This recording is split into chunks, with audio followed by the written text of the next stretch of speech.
Waalaikum warahmatullahi wabarakatuh. Bwana Yesu asifiwe.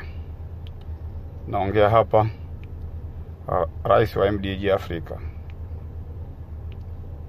Mheshimiwa Rais, tuna kero za madereva kuhusu mishahara.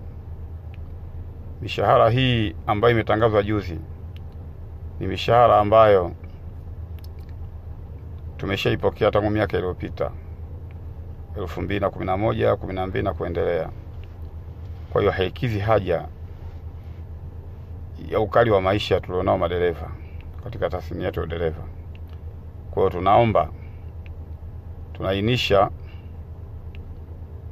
viwango vyetu vya mishahara ambavyo vinaweza kukidhi haja ya taaluma ya dereva.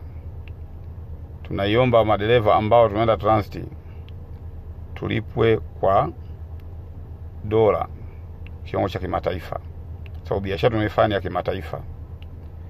Tunaomba kwenda Jamhuri ya Kongo tulipwe dola 1250 na kurudi dola 400 kama litani. Na tukifika demokrasia ya Kongo pale,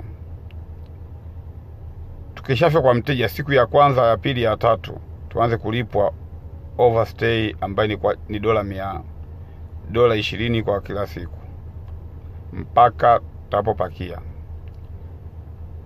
na mshahara dola 500.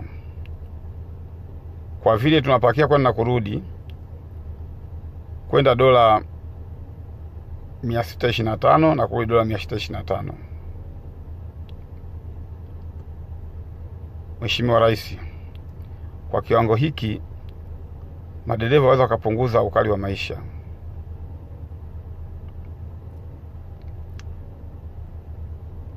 Naomba mshahara dola 500 uwe wa madereva wote ambao wa Tanzania.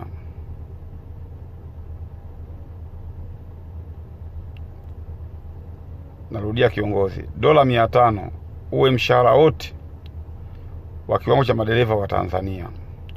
Udereva ajira binafsi. Asante. Tunakabidhi kero hizi kiongozi, rais wetu, usitekeleze, ni moja ya majukumu yako. Asante rais wetu.